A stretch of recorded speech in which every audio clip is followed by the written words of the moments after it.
Le 17 septembre ne sera pas un jour comme les autres. Alors que le monde continue de se remplir de familles préparant le petit déjeuner, de jeunes en quête d'emploi, d'entrepreneurs ouvrant les portes de leurs entreprises, l'une des cartes les plus décisives de l'année se jouera dans une salle silencieuse de Washington. Ce jour-là, la Réserve fédérale prendra une décision qui peut paraître technique, froide, lointaine, mais qui a le pouvoir de tout changer. Un mouvement presque invisible, capable de transformer vos mensualités hypothécaires, la valeur de vos économies, le coût de votre repas hebdomadaire et même vos chances de trouver un emploi demain. L'économie fonctionne comme un pendule fragile. Si elle penche trop d'un côté, elle asphyxie les familles avec des taux d'intérêt élevés. Si elle oscille de l'autre, elle attise les flammes de l'inflation et l'argent perd de sa valeur. Et au cœur de ce balancement, nous, vous et moi, tentons de maintenir l'équilibre au milieu de forces qui semblent incontrôlables. C'est pourquoi ce qui se passera le 17 septembre n'est pas seulement une nouvelle, c'est une histoire que vous vivez déjà. Et je vous propose une suggestion. Écrivez la phrase « Je choisis de vivre en équilibre » dans les commentaires. Faites-le pour vous rappeler que, même si les décisions sont prises loin de vous, votre attitude et votre préparation peuvent faire la différence pour votre avenir. Le pouvoir d'une décision. Le taux d'intérêt n'est pas une simple statistique technique qui fait la une des journaux financiers. C'est, par essence, le gouvernail invisible qui guide l'économie d'un pays tout entier. Un seul mouvement, même d'1/4 de point de pourcentage, soit 0,25%, peut avoir un impact qui se multiplie comme des ondulations dans l'eau après un jet de pierre. Imaginez, si la Réserve fédérale décide d'augmenter ce taux de seulement 0,25%, le citoyen moyen pourrait penser que ce n'est pas grand-chose. Mais pour quelqu'un qui s'apprête à acheter une maison, ce changement pourrait signifier payer 150 ou 200 $ de plus chaque mois sur son prêt immobilier. Et si l'on projette cette différence sur 30 ans, cela représente des dizaines de milliers de dollars supplémentaires. Élargissons maintenant notre perspective. En termes de dette publique, les États-Unis sont accablés de plus de 34 milliards de dollars d'obligations. Cette même augmentation de 0,25%, cela traduit par des dizaines de milliards d'intérêts supplémentaires que le gouvernement doit payer chaque année. Et d'où vient cet argent? Des impôts, des coupes dans les programmes sociaux, d'une baisse des investissements dans la santé, l'éducation ou les infrastructures. Au final, directement ou indirectement, nous en payons tous le prix. L'économie, en ce sens, est comme un avion. La Réserve fédérale en est le pilote, et chaque ajustement des taux équivaut à déplacer les commandes d'altitude. Un léger mouvement peut signifier une chute brutale, des turbulences inattendues ou un vol stable. Le problème, c'est qu'il ne s'agit pas d'un simulateur, mais de la vie de millions de familles qui ressentent l'impact réel au quotidien. C'est pourquoi chaque annonce de la Fed ne repose pas sur des calculs mathématiques rigoureux. Il y a des histoires humaines, des familles qui doivent choisir entre déménager ou rester coincées avec un loyer qui ne baisse pas, des entreprises qui ferment parce qu'un prêt devient impossible, des jeunes qui reportent l'achat de leur premier logement parce que les mensualités ne sont plus réalistes. L'inflation à double tranchant. L'inflation est comme un ennemi invisible. Nous ne la voyons pas directement, mais nous en ressentons les effets au quotidien. En juillet 2025, l'inflation globale aux États-Unis s'élevait à 2,7% et l'inflation sous-jacente, qui exclut les produits alimentaires et l'énergie car plus volatiles, atteignait 3,1%. À première vue, ces chiffres pourraient être interprétés comme contrôlés. Cependant, ils masquent une réalité bien plus dure. Examinons le marché immobilier. Il y a 3 ans à peine, le loyer moyen dans les villes de taille moyenne était d'environ 1 200 $. Aujourd'hui, dans ces mêmes zones, les prix dépassant 1 600 $ sont déjà courants.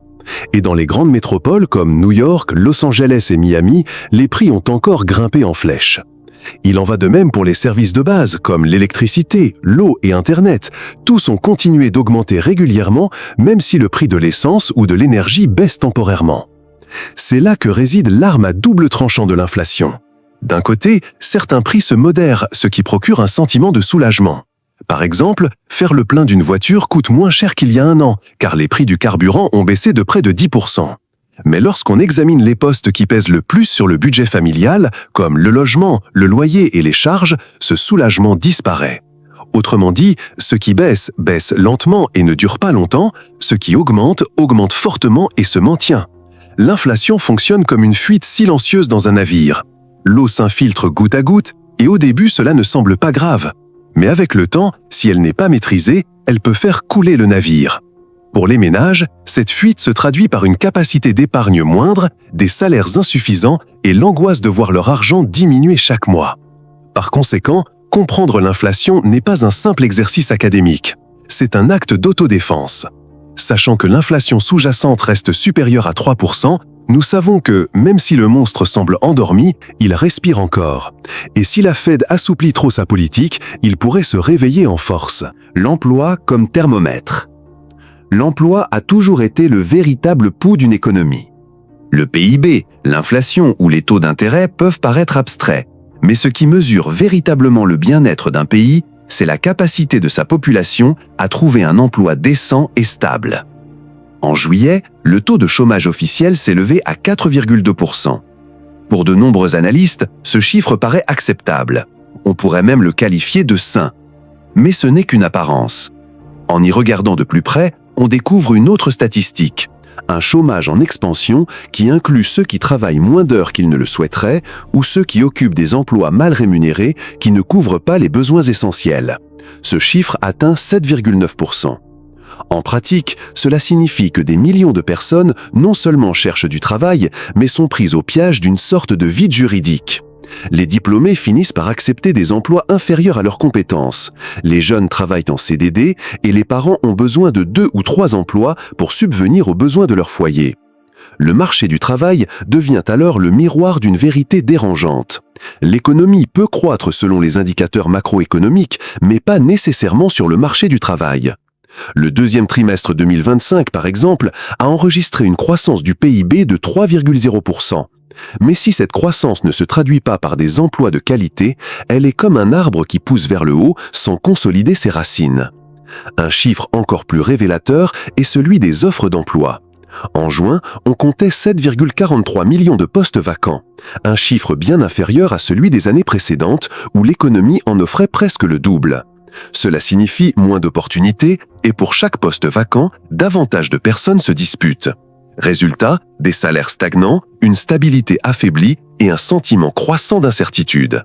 L'emploi, en ce sens, est le thermomètre qui ne ment jamais. S'il baisse trop, c'est toute l'économie qui risque de s'enflammer. L'effet domino des taux. Chaque fois que la Réserve fédérale ajuste son taux directeur, une réaction en chaîne se déclenche. C'est comme pousser le premier domino. Les uns après les autres, ils finissent tous par tomber, et ce qui commence dans les bureaux de Washington se répercute dans la vie quotidienne de chaque citoyen.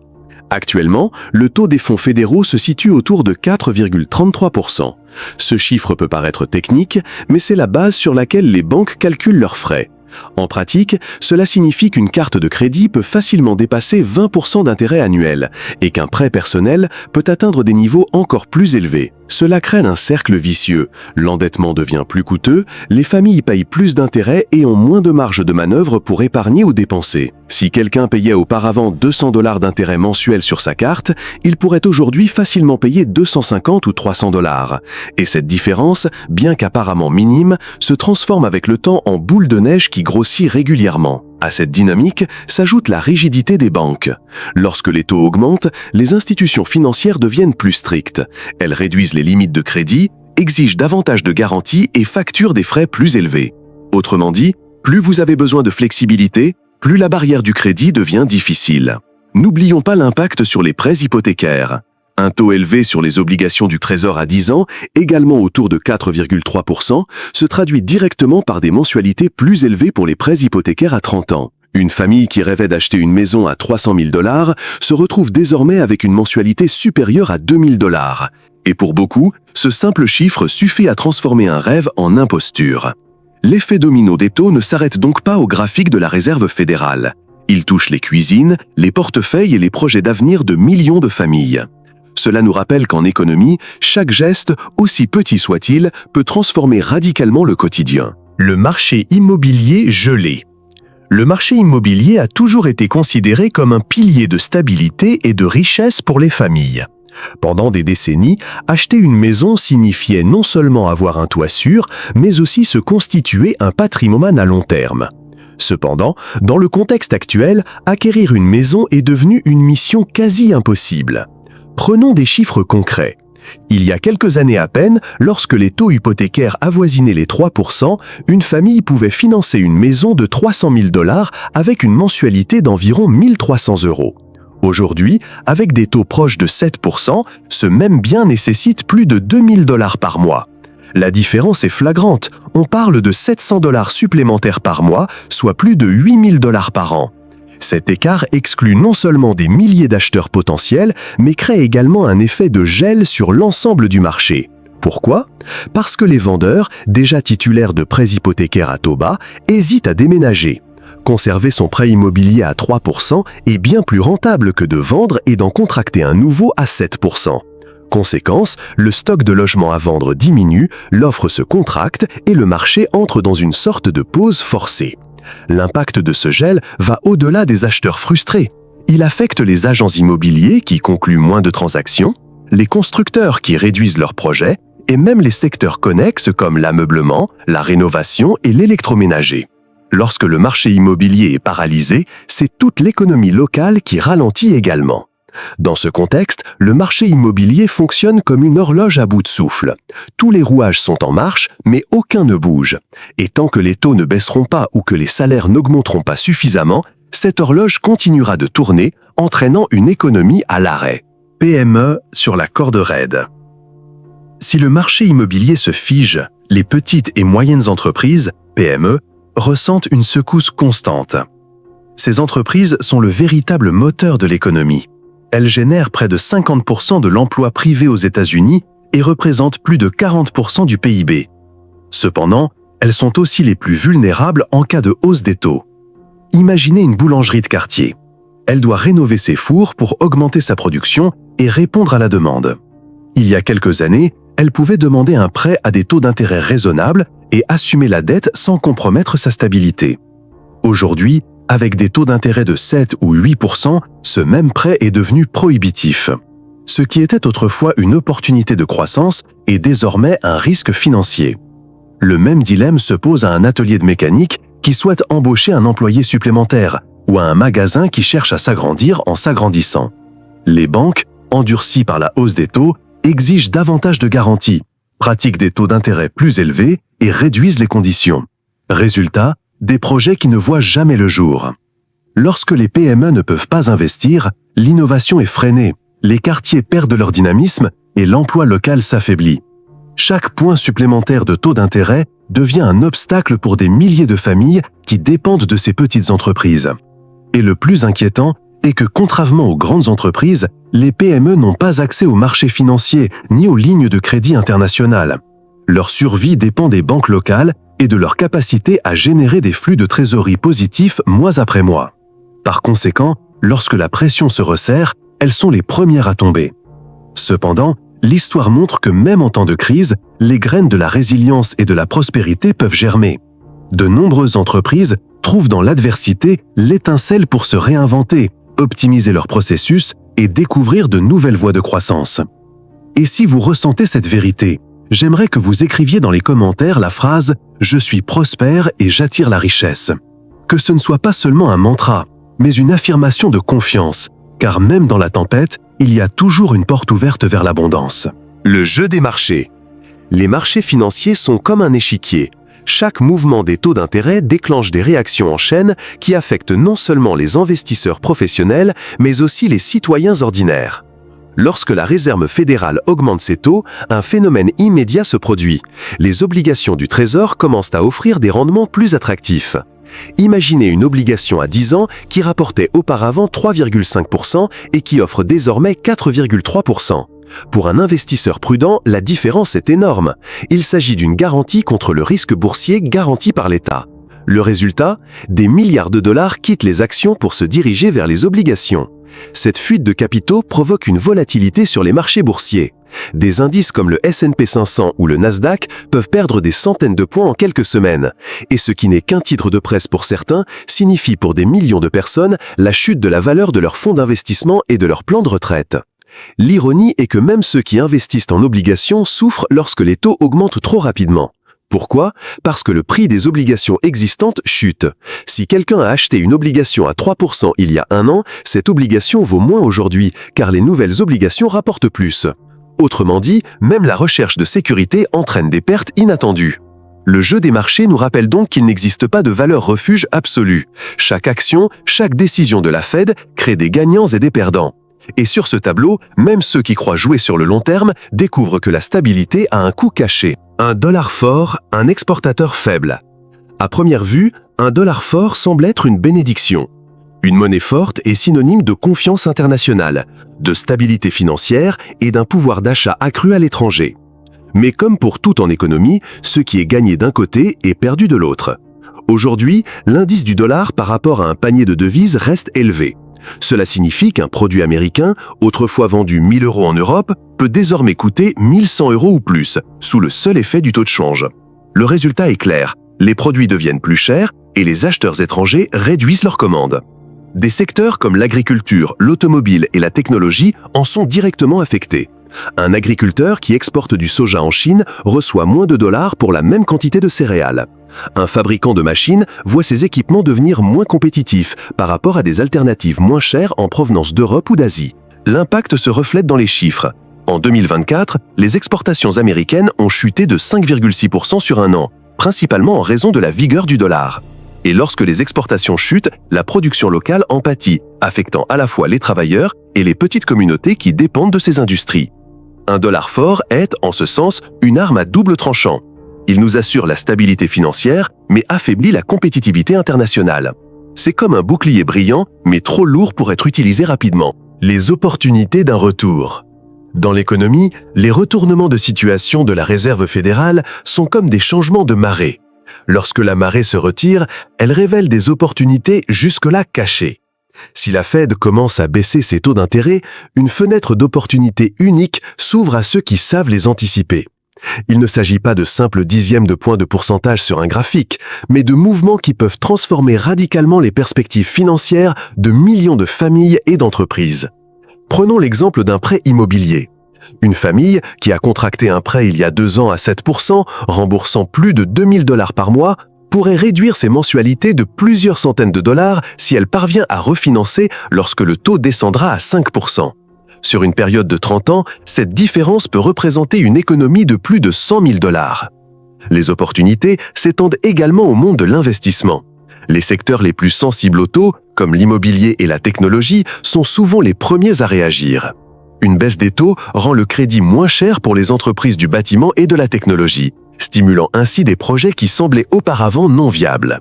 Pour un investisseur vigilant, investir dans ces secteurs au bon moment peut faire la différence entre des rendements moyens et une véritable transformation de ses actifs. Chaque baisse de taux n'est pas un simple chiffre, c'est comme un soupir de soulagement pour l'économie, un répit qui ouvre la voie à la croissance. Mais ces opportunités sont éphémères, comme des fenêtres qui ne restent pas ouvertes éternellement. Le pouvoir de l'anticipation. L'économie, comme la météo, est incontrôlable.